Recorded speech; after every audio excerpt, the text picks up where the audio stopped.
আসসালামু আলাইকুম। সবাই কেমন আছেন? আশা করি ভালো আছেন। আমি চলে এসেছি নতুন একটি ভিডিও নিয়ে মাই সুইট ফ্যামিলি ব্লগস থেকে। আজকে আমি আপনাদের সাথে শেয়ার করব একটি ডাবল ডোরের ফ্রিজের অর্গানাইজেশন। আমার ফ্রিজটি এটি হচ্ছে ডাবল ডোরের, আর এটি হচ্ছে 563 লিটার একটি ফ্রিজ। চলুন তাহলে দেখে আসি ফ্রিজের ভিতরে আমি কীভাবে সব কিছু গুছিয়ে রেখেছি, সহজে যাতে সব কিছু হাত দিলেই পাওয়া যায়, সেটা আপনাদের সাথে শেয়ার করব। প্রথমে দেখব আমি আমার ডিপ পোর্শনটা।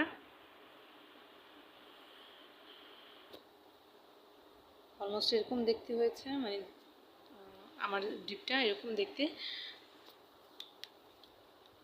সাইডের তাকগুলো এরকম, সাইডে বেশ কিছু জিনিসই রাখা যায়, আমি আসলে অন্য কিছু রাখি নাই। এখানে শুধু আমার দুটো দুধই রাখা আছে। নর্মালি দুধই রাখি আমি এগুলো সাইডগুলোর মধ্যে, দুধ, পানির বোতল, এই আর কি। এই যে এগুলোতে আমি বক্সে করে করে আসলে মাছগুলো রাখা হয়েছে। প্রতিদিন আমার যত টুকরা মাছ লাগে ঠিক তত টুকরো মাছই আমি এক একটা বক্সে করে রেখে দিয়েছি, যাতে সহজে হাত দিলে পাওয়া যায়। আর বক্সে করে রেখে দিলে হয় কি, ডিপটা সুন্দর থাকে দেখতে, কোনো নোংরা হয় না, ময়লা পানি পড়ে না। আর যেহেতু আমার নিচের তাকগুলো একটু চাঁচ টাইপের, তো এগুলোতে নোংরা ময়লা হইলে এগুলো ধুইতেও একটু সমস্যা হয়, মনে হয় যে কাচের মতো হাত থেকে পড়লে ভেঙে যাবে। তো এই জন্য আর বক্সে করে রাখি, যাতে আমার ফ্রিজটা নোংরা না হয়। আর প্রতি সপ্তাহে এই জন্য আর ডিপ ক্লিনও করা লাগে না, মাসে করলেই হয়। তো এর নিচে যে ছোটো তাকটা, এটার মধ্যে আমি বরফটা রেখেছি। আর এটা বরফগুলো এক্সট্রা হলে এখানে রেখে দেওয়ার জন্য একটা বক্সও আছে। বরফটার জন্য এরকম ছোটো ছোটো তাক আমি সেভ করে নিয়েছি আর কি, যাতে মাছের সাথে এটা না থাকে, গন্ধ না আসে। তারপর এখানে হতেছে এই তাকটা আমি ব্যবহার করি খাবার টাবার কিছু যদি থাকে, ডিপ যদি করা লাগে সেই ক্ষেত্রে। এই সাইডে এগুলোর মধ্যে আমি খাবার ডিপ করি বক্সগুলোর মধ্যে।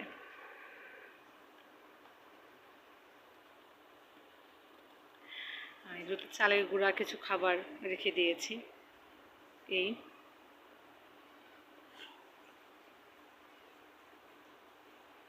আর নিচে আছে এই যে গরুর মাংস। এই গরুর মাংস আসলে যেহেতু এগুলো বাড়িতে কুরবানি দিয়েছি, সেহেতু বক্সে করে আনা সম্ভব হয় নাই, পলিথিনে করে নিয়ে এসেছিলাম। এগুলোকে এভাবে রেখে দিয়েছি। আসলে গ্রাম থেকে আসার সময় গরুর মাংস তো আর বক্সে করে রাখা সম্ভব হয় না, তখন এগুলোকে পলিথিনে করে করে বাজারে ব্যাগে নিয়ে তারপর নিয়ে আসতে হয়। মোটামুটি এরকম দেখতে আমার ডিপটা।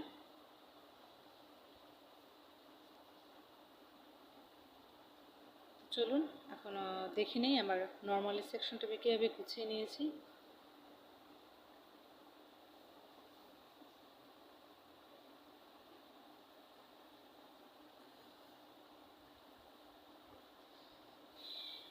এই হচ্ছে আমার নর্মালি সেকশন। উপরে যে তাকটা আছে তাকের মধ্যে আমি রেখে দিয়েছি রুটি। আসলে বানানোর পরে ডিপ ফ্রিজে রাখার জন্য আমি একটা কাগজ মাঝখানে মাঝখানে দিয়ে তারপর রাখি, সে কাগজগুলো এখানে রেখেছি। তাহলে এখান থেকে আমার নিতেও সুবিধা হয়, আর কাগজগুলো অন্য জায়গায় রাখলে নোংরা হয়ে যায়, তো এখানে আর সেই নোংরাটা হয় না। এখানে রেখেছি একটা ভ্যানিলা এসেন্স, তার পাশে রয়েছে কাস্টার্ড পাউডার, তারপর সাথে আছে বেকিং পাউডার। আসলে বেকিং করতে যে আইটেমগুলো লাগে আর কি টুকিটাকি আমাদের সংসারে, সেগুলো এখানে আসলে রেখে দিয়েছি।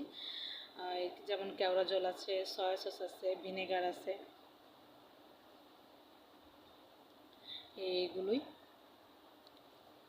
সাথে সামনে দুইটা প্যাকেট, এগুলো হইতেছে ফালুদা নিয়ে আসছিলাম, তো সাথে যে একটা জেলি থাকে, সেই জেলিগুলো আসলে বানিয়ে খাওয়া হয় না জেলিগুলোর, এমনি ফালুদাটা এমনি বানিয়ে খেয়ে ফেলেছি। আর এই তাকের মধ্যে পলিথিন ছোটো ছোটো প্যাকেট, এই পলিথিনের মধ্যে আমি শুটকি, তারপরে হতেছে কয়েকটা আমলকি ছিল, আমলকিগুলো, আর সাথে কতগুলো লেবু, এই। আর নিচের তাকে আছে হতেছে টমেটো সস আর জেলি। এভাবে সাইডের তাকটাকে আমি সাজিয়ে রেখেছি। নর্মালি অন্য কিছু রাখা হয় না, এগুলোই হয় টুকিটাকি যেটা আমার দরকার আর কি, এভাবে সাজিয়ে রাখা হয়।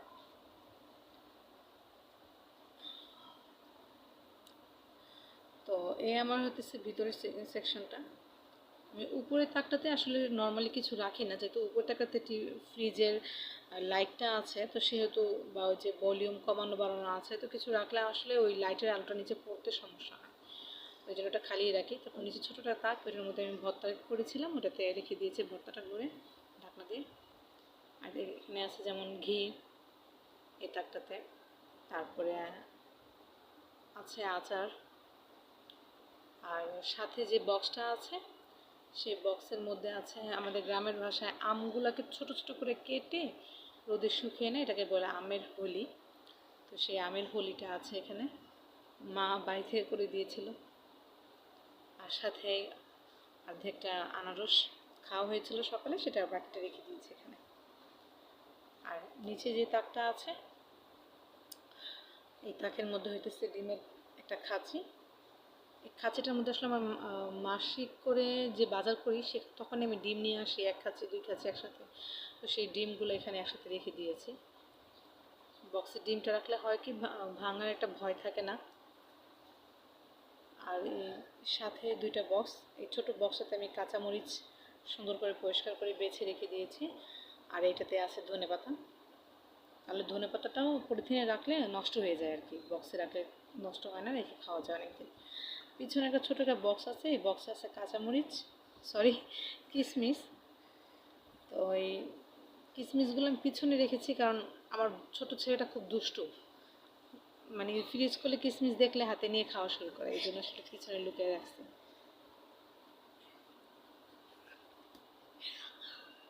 আর এই খাঁচিটার মধ্যে হইতেছে সবজি, ঢেঁড়স করলা সর্ষে এগুলা।